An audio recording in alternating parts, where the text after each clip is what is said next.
The beautiful frozen tundra of Lambeau Field, where there's a winter warning, but it's 80 degrees. You're 80 degrees. I still can't believe they're actually doing the winter warning game when it's 80 degrees out. But whatever. Yeah, I'm surprised they're doing it in October in general. Like, even if it was cooler weather, that would be a odd choice given it's not even winter or close to it, really. I mentioned that December 23rd, I think, for the Saints game, they're like, why didn't they do it then? And they're like, well, because if it actually snowed, that's going to be hard as hell to see. I was like, you know what? I mean, Fair I can enough. see not doing it in the middle of winter. You know, especially if it's supposed to be a winter warning, but I would think winter doesn't start until the winter solstice. Yeah.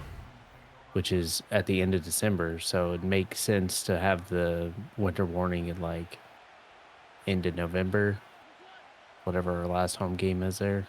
Yeah. I don't It would be Thanksgiving, I think, because we got the Dolphins. But I think we have one more after them, okay. But, so it makes sense to do it there. Yeah. But anyways, so what up, everybody? As we make jokes and stuff over there. Yeah, Texans in real life are 5-1, but they're 3-3 on this dynasty or franchise mode, I guess. Packers are 4-2 in real life, and I'm currently 6-0, looking for 7-0. Obviously, joined with me today is Zach, aka Excabandai. What up, man? What up? Now, you may be all wondering, where the hell's the Cardinals one? And for that, we recorded it, and I accidentally jacked up Zach's audio. So, yeah, that sucked. You jerk. You did that on purpose. I know you did. I did not, I swear. So, we are still planning on a recap video. You're just salty. I ain't salty. I got an interception. That's a good start. Hell yeah. I don't let the quarterback get you, though. You're salty at me. Yeah. My sultry voice. But, yeah, Green Bay's got a big game this weekend with the Houston Texans, and that's not a super familiar opponent for us. This is just the 6th meeting all time against the Texans since, obviously they started back in 2002. But all time, Green Bay holds a 4-1 series lead so far and have a 3-game winning streak. As Love tries to scramble here. But this is also the winter warning game for Green Bay, obviously, because we were just joking about it. But the jerseys that we're wearing on this video right now, that's going to be what Green Bay is rocking in real life. What do you think of this uniform, though, Zach? The helmet needs yellow. Yeah. Like, for the most part, I like the jersey. It's essentially just like an away jersey with white pants instead of yellow pants. Yep. But the helmet just looks like a Jets helmet. Yeah, There's nothing pretty much special about it. It's just green and white. I know they have those gold flakes, but like you really can't see it on TV or anything, so it's almost meaningless to me. You could barely even see it in the photos, like the promo photos that tried to accentuate them. Yeah. Yeah, I think if they would have had either the gold stripe down the middle to match the pants and the actual jersey tops, that would have been fine. Or if they would have taken out the gold stripe altogether, it would have looked a lot better. I think I would have preferred the gold stripe in the middle of the helmet out of those two, though. But yeah, I mean, ultimately, I agree. It's still a decent uniform. I ain't too mad at it. Yeah, it's solid. Not my favorite, but it's not the worst. It can never be as bad as those brown helmets with the Acme Packer throwbacks.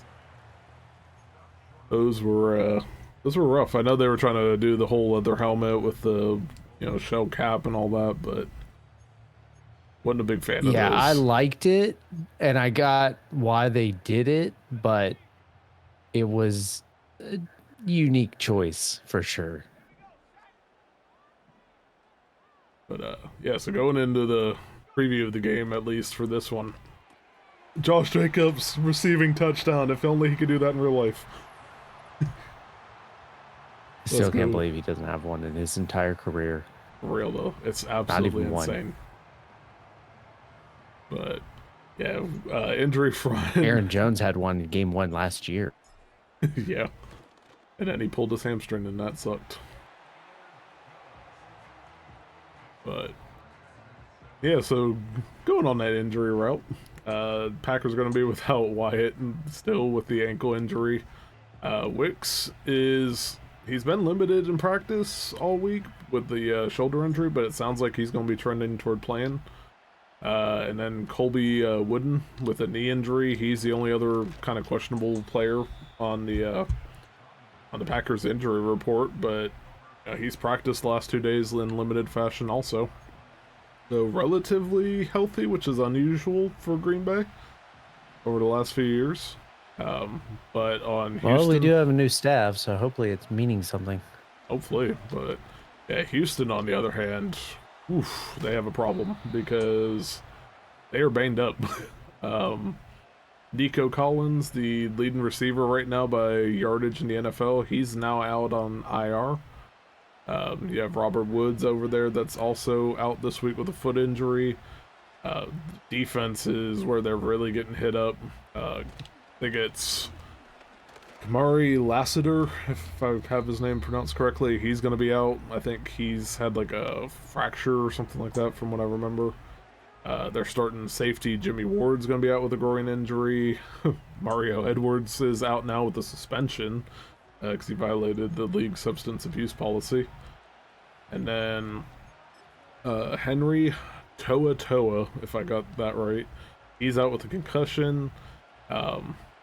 Al-Shaair with them is going to be out with the knee injury. And then, because I can't stop the run suddenly, Foley Fatu Kesa, I think. I'm sorry if I butchered that. I don't follow the Texans that often.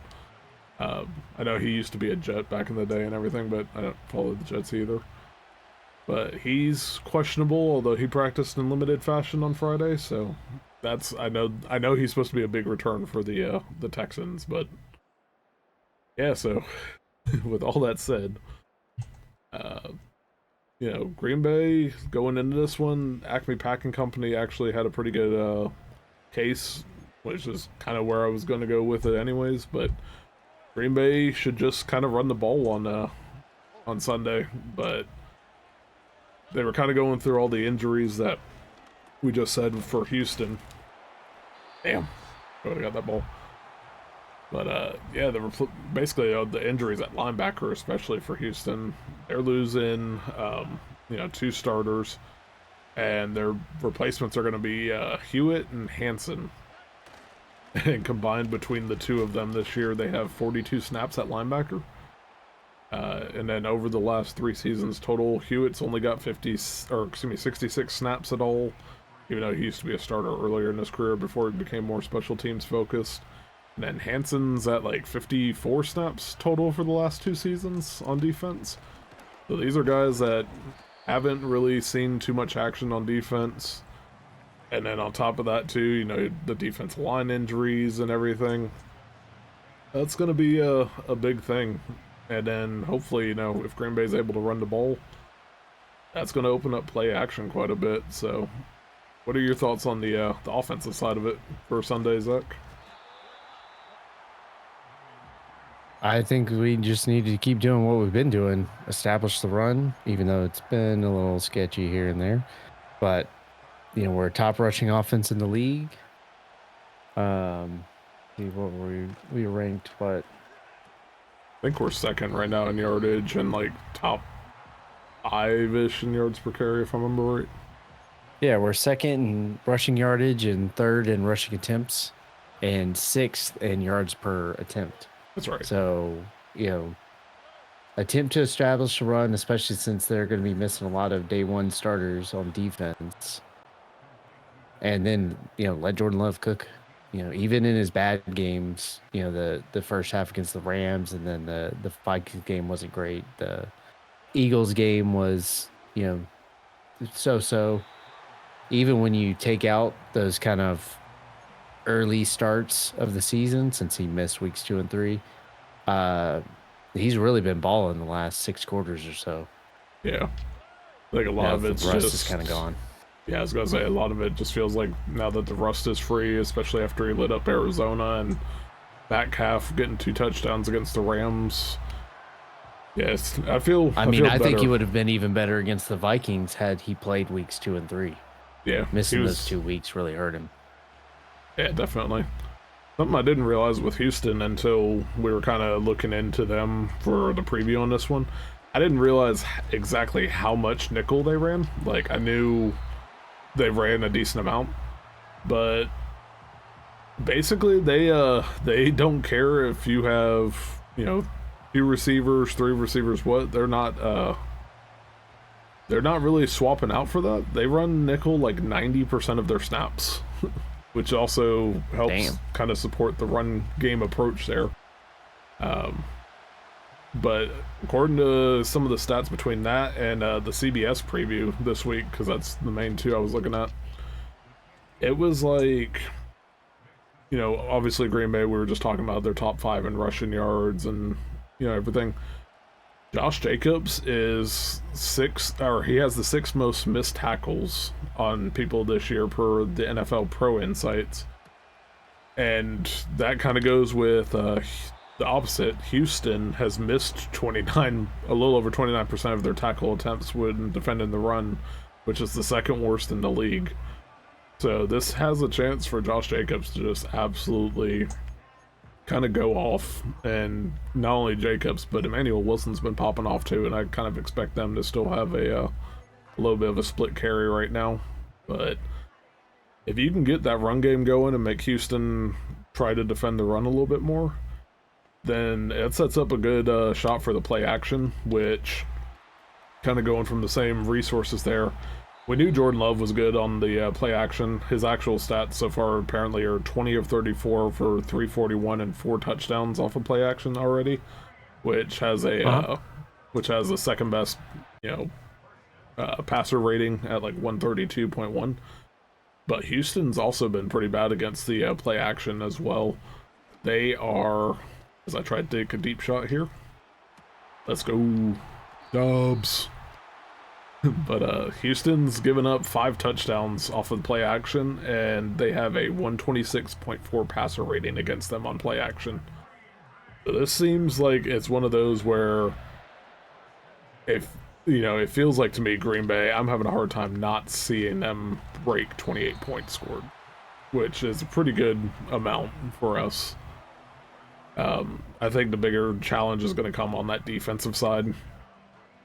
And, Mixon came back last week against Houston, or not Houston, he came back against New England, and he got a 100-yard performance, which New England's not doing too great this year anyways, but, it's still 100 yards and all that good stuff. And Green Bay's pretty decent-ish against the run so far.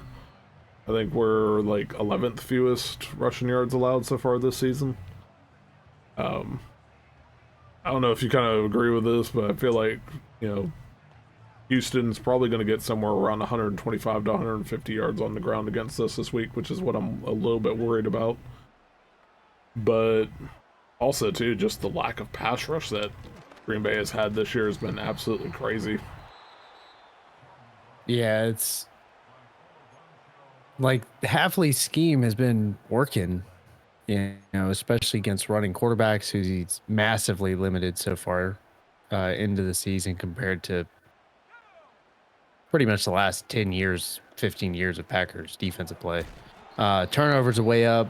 The secondary seems to be playing aggressive. Linebackers have been kind of hit and miss, lots of missed tackles. And then the D-line has been okay-ish against the run, I suppose. Still a lot of missed tackles from them, but the pass rush is not getting home. And that includes Gary, who's, our highest paid defensive, I guess technically he's defensive lineman now, off the edge. They're getting sacks. It's not like we're not getting, positive defensive plays. But it's like we either get a sack or there's no pressure. Yeah.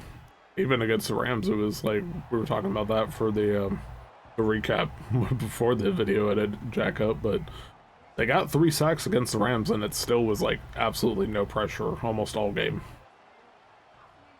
It was just, yeah, I don't know what to make of that, because you see though like the stats where it's like, yeah, you have a 25% win rate against pass blocking, but you didn't get a single hit on the quarterback, and it's like the pressure is good, the winning's there. It's just hopefully they get that next step and are able to start getting the sacks and pressure way more consistently. But yeah, I hope so. Like, we've got 16 sacks on the season, so through 6 games, it's not horrible. It's almost 3 sacks a game. But what, 8 of those came against the Titans? I was about to say, shout out to the Titans on that. Yeah, so if you take that one game out, that's only 8 sacks in 5 games, which is not a whole lot of pressure.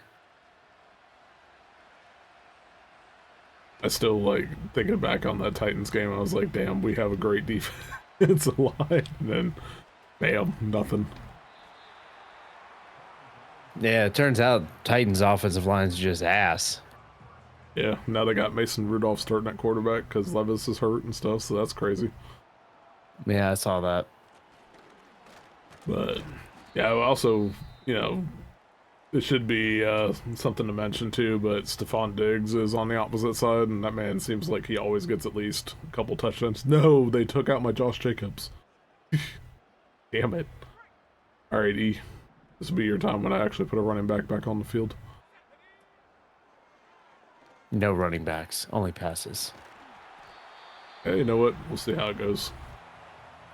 But yeah, I think, just Diggs seems to always get at least a touchdown against us, and, fortunately we don't have Nico Collins going up against us this week, because that seemed to be Stroud's kind of favorite target, but, between Diggs and Tank Dell, and they still got Bruce Sternum, that sucked, but they still got some talent on offense. I could see Houston still putting up a decent fight against us, even with all the injuries on defense.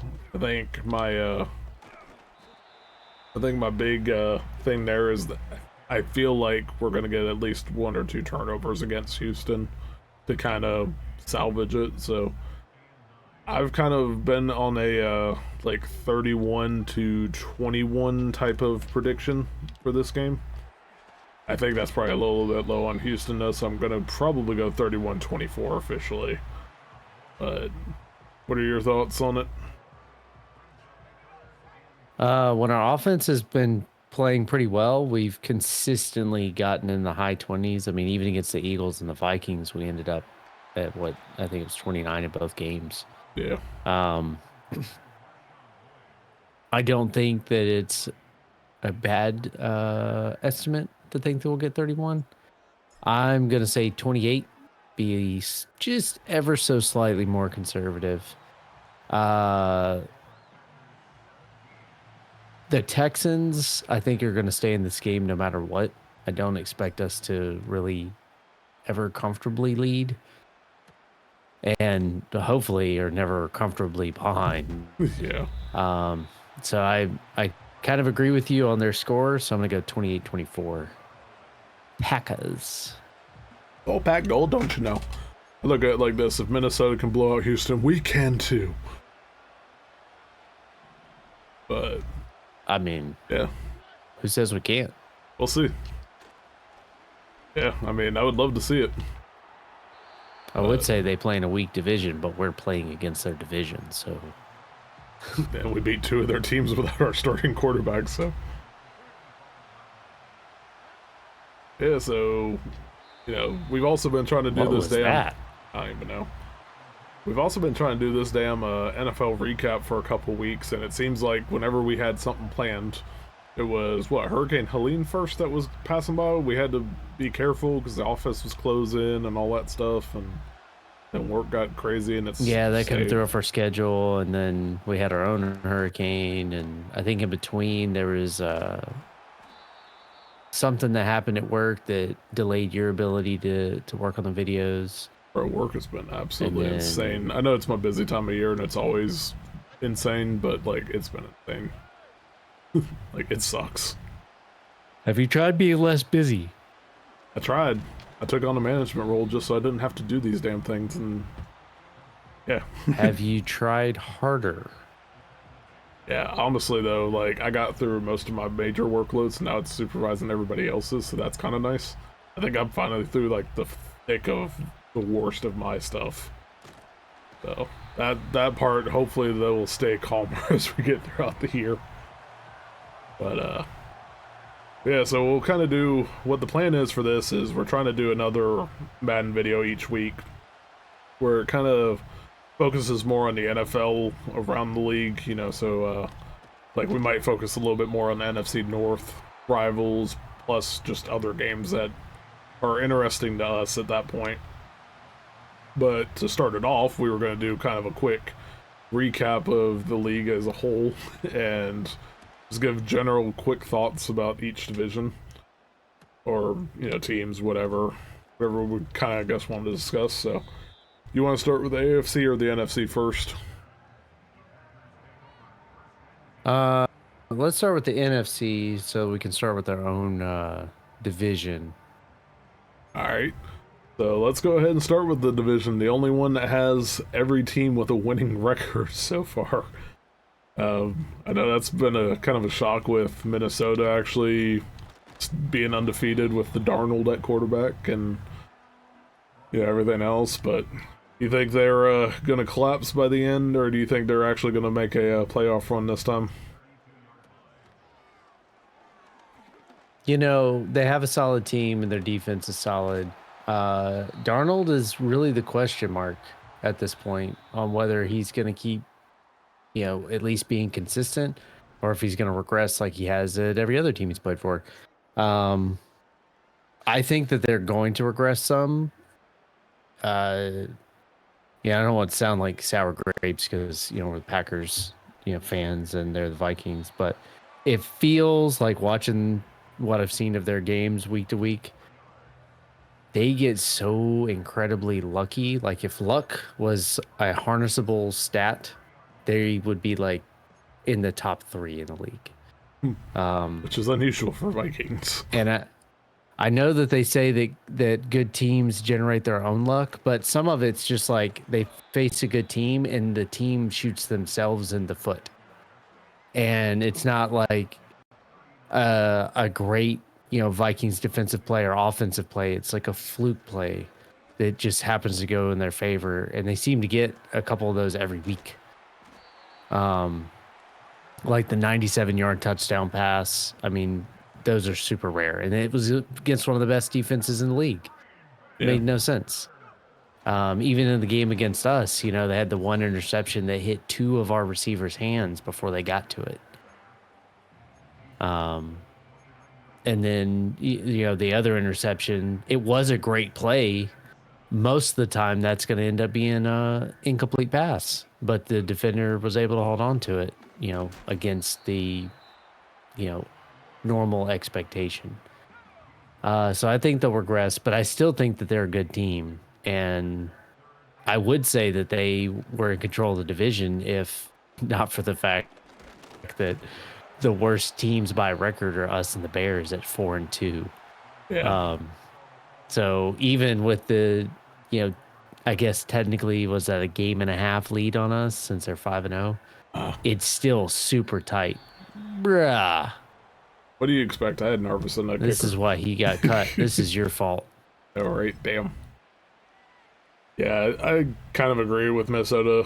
I think they're going to regress too. But I still think that, I mean, given the way they've played, I think a regression is probably going to get them, you know, maybe 5 losses over the rest of the season. That's still a strong contention for a playoff spot. Yeah. So I don't know if they'll win the division because right now it looks like it could be anybody. But they do seem like a tough team, regardless of whether I want them to be or not.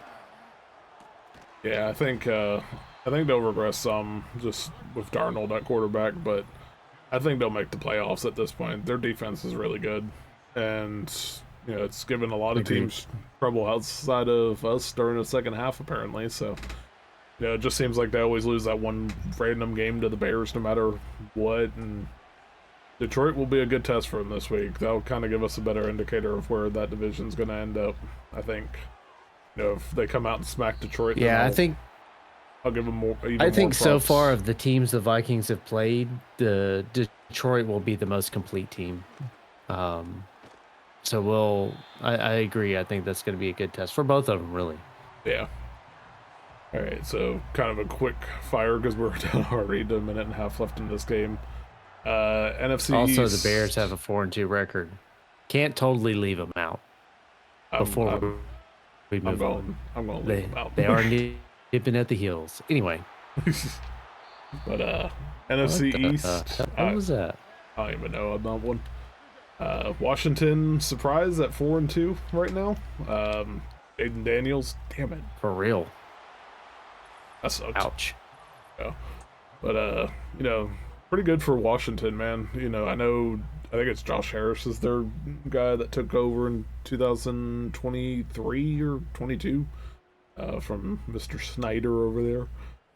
But yeah, Dan Quinn and them doing real good. I don't know if they'll hold on to win the division, but I know 500 wasn't necessarily a unrealistic goal going into the season, so I could easily see Washington trying to sneak into that postseason berth in one of the wild card spots at least. I think Philly's probably still going to be the favorite in the division, but they've had some question marks, although they just got Brown and Smith both back in the last week. But yeah, the Eagles haven't looked great, but yeah. I mean, they still got a chance. Yeah, Dallas. I know. I don't even know what to make of that team.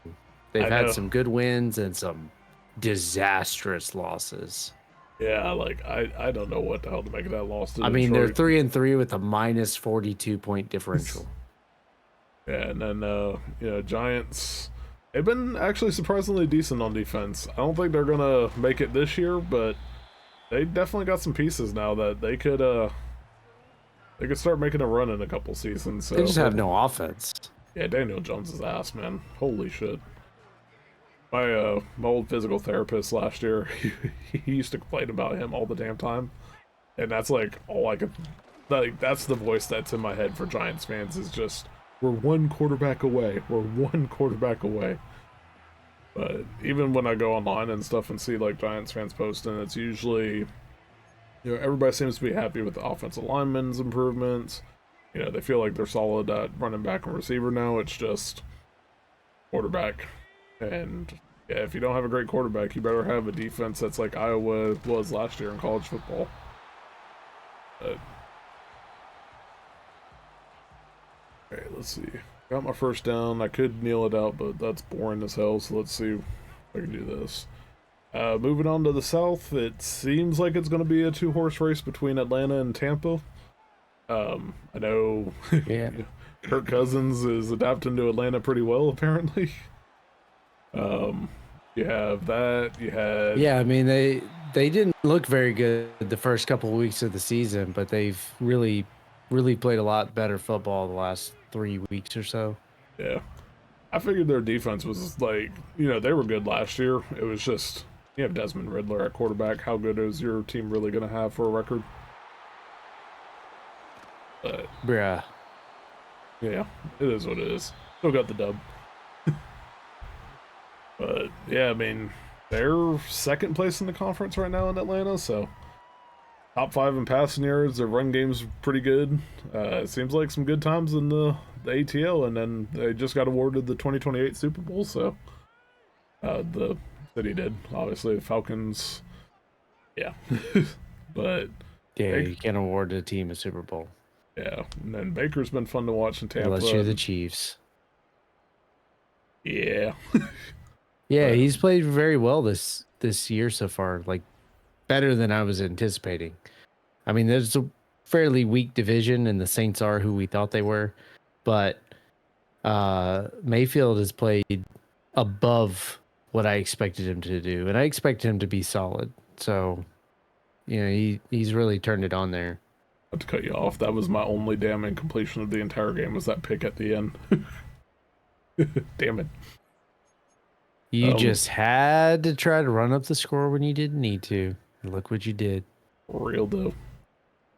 But yeah, and then Carolina and New Orleans, good luck. Better luck next year, I guess. But I think Tampa. Did you know that Carolina has a negative 100 point differential after 6 games?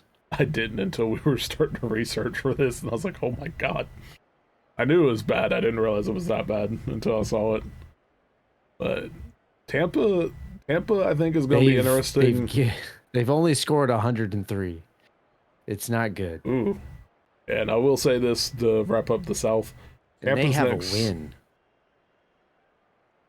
Or was it Raiders that they beat? Pretty sure it was the Raiders. Yes. They dunked on the Raiders out of nowhere. Yeah, Andy Dalton effect. But Tampa's next 3 is Baltimore on Monday night, then the Atlanta rematch, and then at Kansas City on Monday Night Football. I think if they get at least a 1-2 record out of that, they'll make the playoffs. So we'll see how that goes over the next 3. And then to close it out with the NFC West, I don't know what the hell to make of that division at this point. Like, everybody's 500 or below. So just as long as it's not San Fran, I don't care who else wins the damn division at this point. I just don't want to see San Fran in the playoffs. None of those teams in the division have really looked good. They've all had their flaws. I guess the 49ers have played maybe the best overall. You know, they have the most points scored and the fewest given up in the division. But they just haven't looked very good in a lot of their games, but they've survived them almost. I mean, not having CMC for pretty much any of the season has definitely hurt. But you'd still expect them to, I don't know, I guess look more coherent. Yeah. Yeah, and I know, San Francisco's got Kansas City, Dallas on Sunday Night Football. That could be fun. And then at Tampa is their next 3, so between them and Seattle. Seattle's at Atlanta, Buffalo, and then the Rams. So I know Seattle's only had like 1 losing season since 2012. So I can see them hanging around in the playoff picture, maybe winning the division, but I think it's really going to come down to them in San Francisco. Arizona's a tough team. I don't think they're quite there yet. Like, they could be like a year or 2 away when they get a few more pieces to the puzzle there. And then the Rams are just beat up right now, so unless they start getting some real positive injury news here shortly, I think they're kind of done for this year. And then... yeah, it's not been good for them. Yeah, and then real quick on the AFC side, AFC North, we know Pittsburgh, they're Mike Tomlin era, 500 or better, dread it, run from it, it's still happening. But Russell Wilson sounds like he's going to be the starter now, for at least this week. It seems like it's going to be between them and Baltimore for the division. I know Cincinnati's they had the slow start. They're creeping 2 games back at 2-4. But any thoughts on the North real quick? I have no idea how Mike Tomlin does it every year.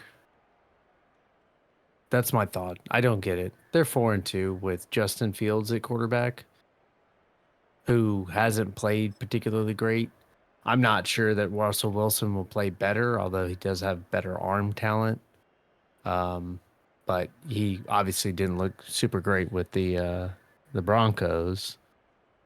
So I'm not sure if it's going to be a significant upgrade, but maybe it's the difference between 1 or 2 losses on the season. Yeah. But their defense has been ridiculous. I haven't paid attention to it. They've only given up 86 points. Yeah, damn. I didn't realize that either for them. Like, I knew they were winning games and being competitive and stuff, but... there's only 5 teams in the league right now that have given up 100 or less. Yeah, and I before we move on from the... unfortunately for us, 2 of those teams are the Vikings and the Lions. Yeah. Although they have played 1 less game. because they've only played 5 games. The Steelers have played 6. So their defense is really stunting. Actually, I'm looking at it right now.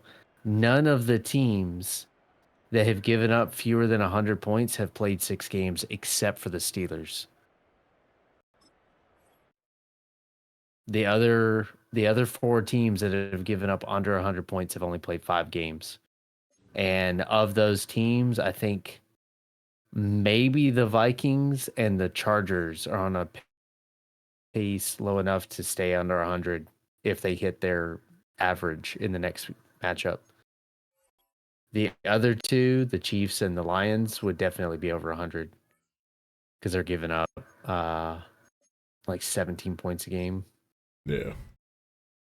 And before we move on from the North, I will say with my in-laws being Browns fans, I don't know if y'all going to win another game soon, but maybe y'all can finally score 20 points in a game this season. They're 1-5 and the highest. I mean, I'm willing to root for the Browns as soon as they dump Watson. Yeah. As long as they got Watson, they can sit at the bottom of that division. Yeah, you know what? That's fair. But yeah, 18 points is the most that the Browns have scored this season. That was their one win against the Jaguars, and they feel very Florida State-ish. So I don't envy that. But AFC East, real quick. It's not good. It's not good, Bob. AFC East, you got Buffalo sitting at the top at 4-2. They're the only team with a winning record right now. Although the Jets just got Vontae Adams, so the Rodgers-Adams connection's back in town at the 2-4 record.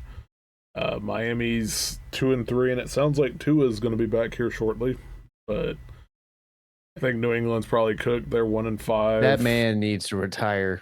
I know he doesn't care what I have to say, but I feel like with as much money as he's gotten, his brain should be more important to him at this point than playing sports. Yeah, it's gonna be crazy to see if if he can kind of make it through the rest of the season, because man, it's just been unfortunate the last few years. He shows the talent, but yeah, it seems like every year he gets like at least 2 concussions lately. So I don't know, but I still think that's going to be the Bills' division to lose right now. Jets may make a run at it, but I just, with their offensive line and just kind of seeing how they've been so far, I think they're going to struggle a little bit more. But yeah, that's they have one of the best defenses, and they fired their defensive head coach because of reasons when the offense is the one that's been struggling. So I don't have a whole lot of faith in the Jets. Yeah. The South, obviously, we're about to see what Houston's got for us, but other than that, Indy's the only one at 500 or better, and that's who we beat. Yeah, we beat them with our backup quarterback, so I think Houston's going to run away with that division. It's just more of a what record did they get? Are they going to get a 3rd seed, 2nd seed? What's up? Do you have any disagreements with that on the South? No, I mean, the Colts, Titans, and Jaguars all look dysfunctional. Houston, even with the injuries, they look like they know what they're doing. The head coach is running a really solid defense, even with the injuries they have on affecting the starters of that defense. The offense is missing some of their weapons, but Stroud is still playing well. The offense identity seems intact. We played against the Colts and Titans, and it was like they didn't even know what they were doing. They were just physically present. And Jacksonville has been bad in pretty much every game they've played this year. Before we get to the AFC West, including the win. Hey, before we get to the AFC West to wrap this up, I just looked over. The Bears are winless on this dynasty mode. Rip. Look at Bears. Saints also. They're 0-7. Minnesota's only 1-5. Yeah. But yeah, and then the AFC West to wrap it up. Obviously, Kansas City's the 2-time defending champs. I know they've had a little bit of the injury. I'm rooting against them so that way they can't get the three-peat. But the Chargers are 3-2. Denver's now 4-3 after the Thursday night win against the Saints this week. Raiders probably are done. I guess never say never. Antonio Pierce is over there at head coach, and they went 5-4 at the end last year. But yeah, I mean, you trade Devontae Adams, who I know he was dealing with the injury or whatever, and then all of a sudden there was all that going on. But I feel like they're probably done. Denver, they've had some good weeks this year. I think they're a lot better than what I thought they would be, especially being winning record after 7 games. But I don't think they're gonna compete for the division title yet. Maybe they could sneak a wild card at the end, but I don't know. And then the Chargers at 3-2 right now. They're going to go into Arizona next, and then New Orleans and at Cleveland. So that's a pretty favorable stretch for them. So I think the Chargers will make the playoffs, and we'll see Jimmy Hardballs over there leading them back to a playoff berth and maybe some success there. But I don't know. You think they can jump ahead of the Chiefs and steal the division title?